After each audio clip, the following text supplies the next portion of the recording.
오늘 본문의 말씀을 통해서 말씀을 기억하라 라고 하는 제목으로 주신 말씀 나누도록 하겠습니다. 우리가 말라기서도 이렇게 읽네요. 이런 게 이제 성경 읽기에 어떤 균형점인 것 같아요. 대부분 성경을 어디 읽으세요? 그러면 우리가 좋아하는 일부 구절들을 읽기에 바빠요. 대부분이 저는 시편을 좋아합니다. 그분은 시편 내에는 읽지를 않으세요.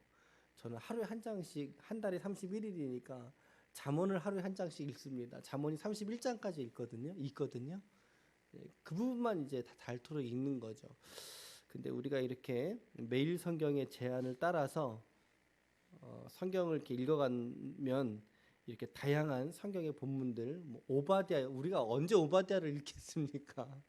저도 언제 또 오바댜를 설교하겠으며, 근데 이렇게 피차간에 말씀을 전하는 저나 또 우리 들으시는 또 우리 지체들이나 이렇게 말씀의 균형을 우리가 잘 쫓아가고 있다, 이런 생각이 드네요, 여러분.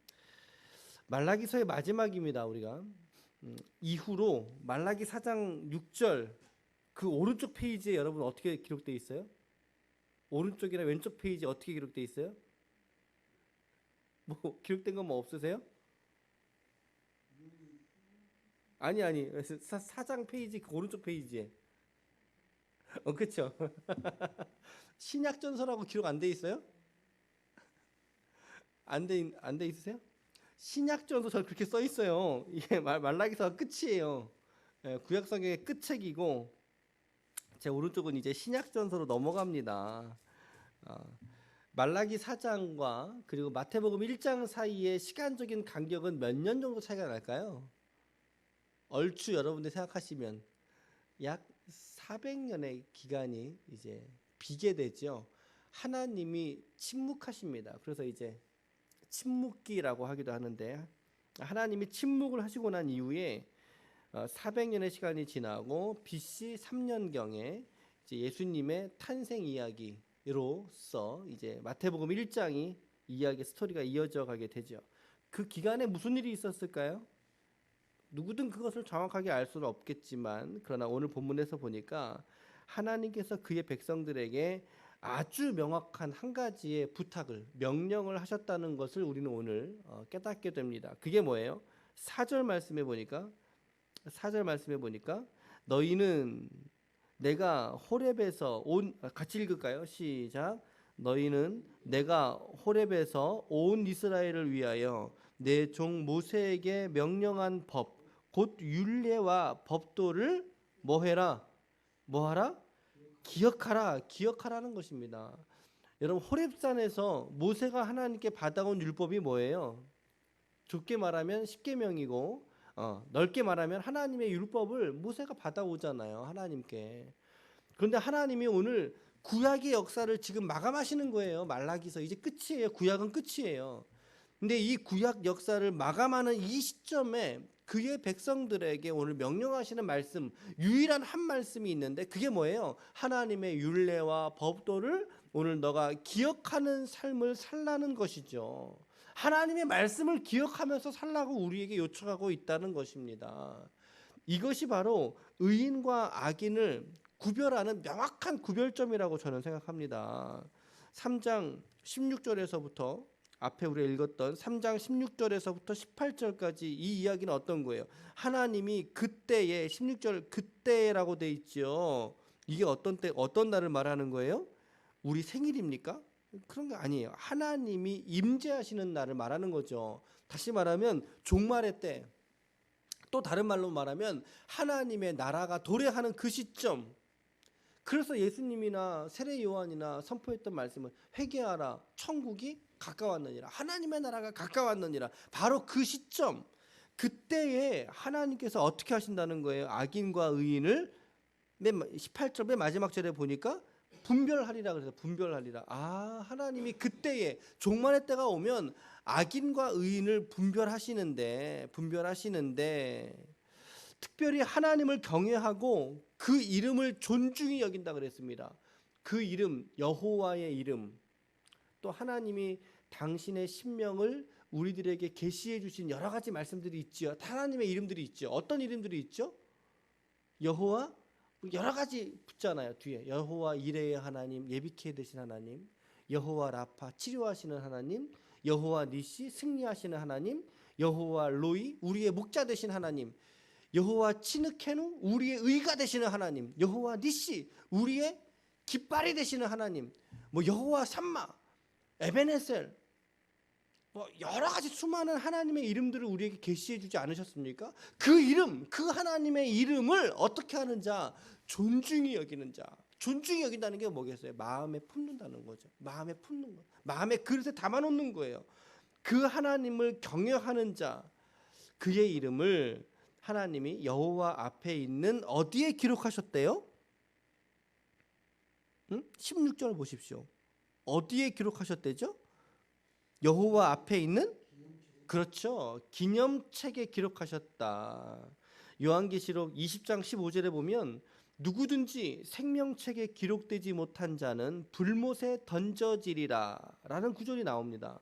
성경은 구원받은 자의 이름이 하나님의 생명책, 이것이 오늘 여기에 등장하고 있는 이 기념책하고 같아 보여요. 지금 보면 이 기념책을 말하는 것으로 보이는데, 이런 책에 이름이 기록되어져 있어서 하나님이 그 예정하신 대로의 심판과 정죄를 하나님을 경외하지 않는 자에게, 또 다시 말하면 하나님의 이름을 존중하지 않는 자에게, 이거죠. 않는 자에게 이 심판을 하실 것이다 라고 분명하게 지금 말씀하고 있다는 거죠.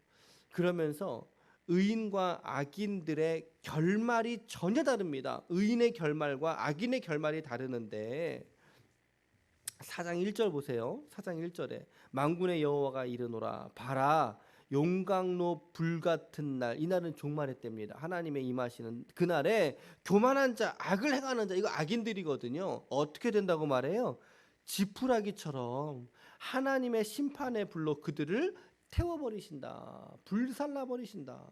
근데 그 반대로 하나님을 경외하는 자들에게는 어떻게 하십니까? 4장 2절 같이 읽어볼게요. 시작.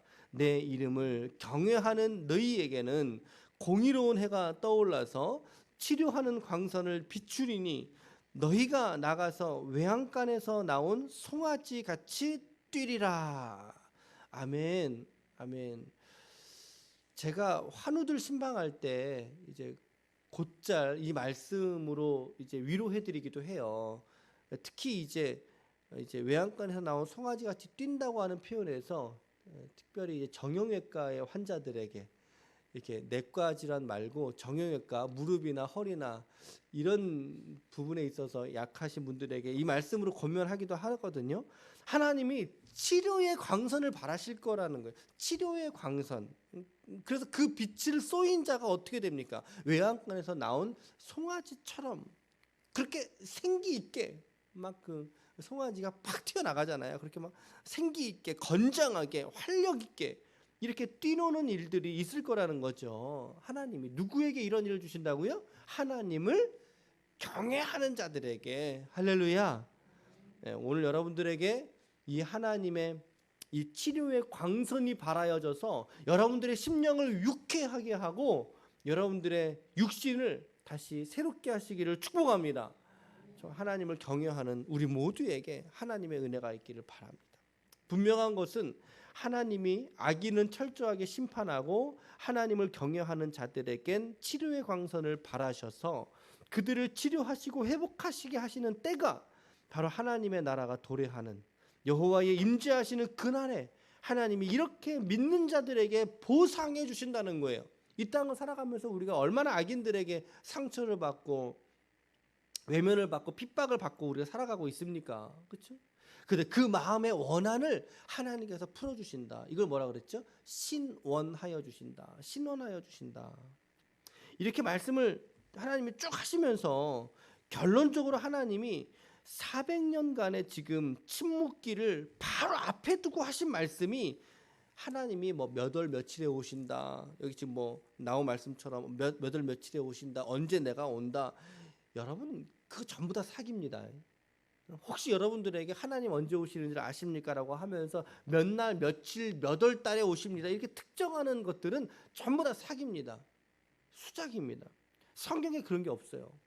그런 게 없어요. 심지어 예수님도 뭐라 그랬어요? 하나님의 나라가 도래할 것에 대해서 너희가 알 바가 아니다라고 했고, 심지어 당신도 그 때와 시를 안다고 하셨습니까? 모른다고 하셨어요. 오직 하나님만 성부 하나님만 아신다.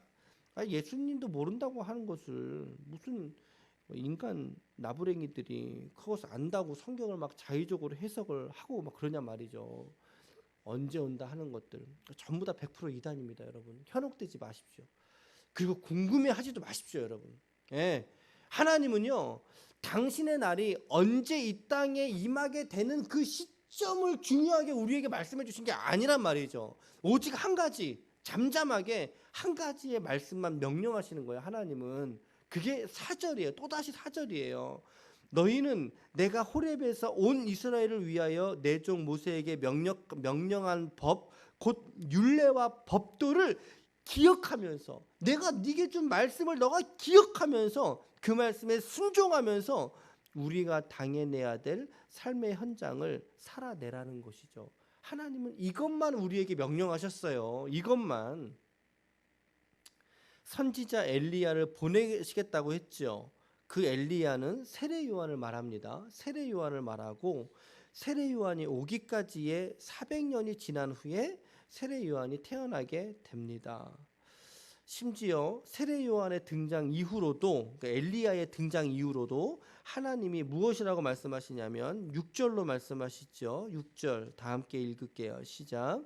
그가 아버지의 마음을 자녀에게로 돌이키게 하고 자녀들의 마음을 그들의 아버지에게로 돌이키게 하리라.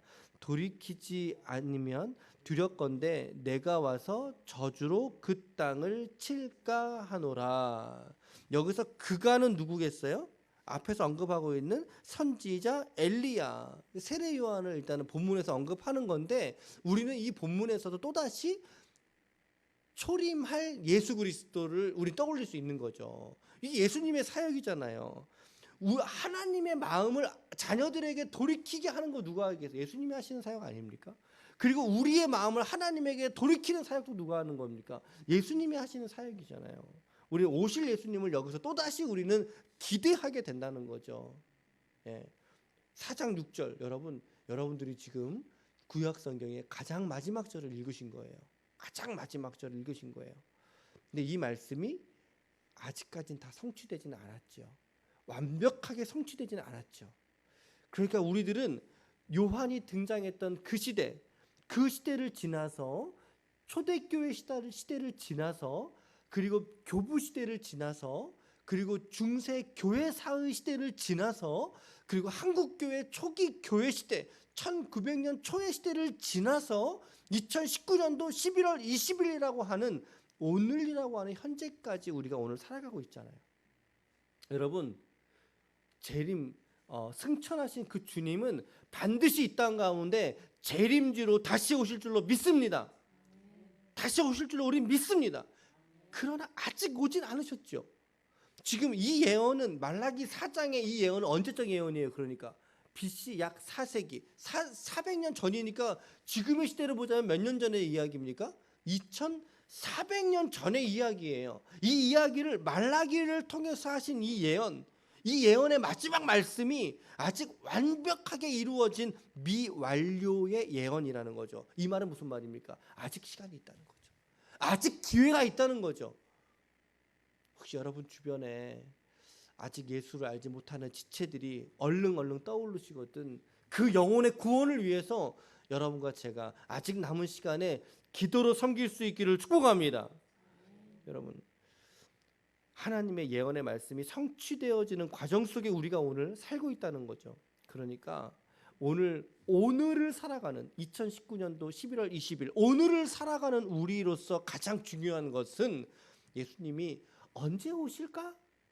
그 두려움에 사로잡히며 사는 것이 아니라 그저 하나님의 말씀처럼 하나님이 모세에게 명령한 이 말씀을 읽고 묵상하고 그 말씀에 순종하면서 오늘이라고 하는 날을, 우리에게 주어진 이 오늘이라고 하는 이 새로운 날을 우리가 말씀에 순종하는 태도를 가지고 살게 될 때, 그것이 바로 하나님께서 오늘 저와 여러분들에게 찾으시는 믿음과 신앙의 태도라는 것이죠. 주님이 언제 오시는가? 그것이 우리의 관심이 아닌 것입니다, 여러분. 그것에 너무나 심취하지 마세요. 잘못될 수 있습니다. 그러니까 이제 우리가 내일부터 이제 요한계시록 묵상하거든요. 요한계시록 묵상하는데, 그렇죠. 저도 잘 공부하면서 준비할 테니까 여러분들도 잘 따라오세요. 요한계시록 말씀들. 주님이 오실 그 날에 대한 것들을 사모하는 것이 아니라 그 영광을 바라보면서 오늘을 힘차게 살아가라라고 하는 게 요한계시록의 결론이거든요.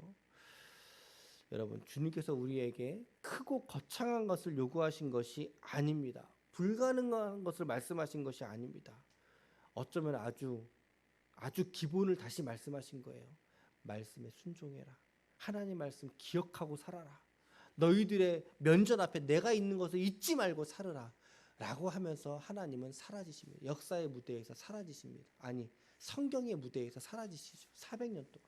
물론 그 400년도 하나님의 역사의 주권 속에 역사는 흘러갔습니다. 그러나 하나님은 침묵하게 되시죠.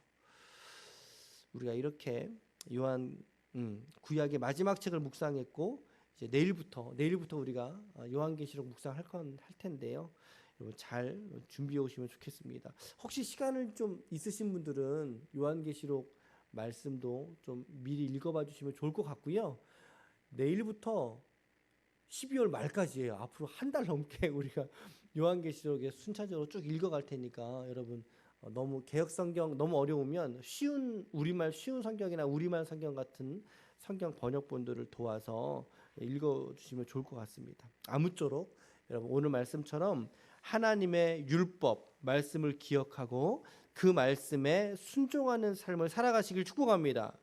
그것이 하나님께서 저와 여러분들에게 원하시는 믿음과 신앙의 태도라는 것 잊지 마시고 오늘이라는 이 하루의 삶을 하나님과 동행하고 또 하나님과 서로의 기쁨과 여러분들의 슬픔도 나눔으로 말미암아 하나님의 마음을 유쾌하게 하고 하나님을 영화롭게 할 수 있는 하나님의 거룩한 우리 모든 기쁨의 교회의 종들이 다 되시기를 예수님의 이름으로 축원합니다. 아멘.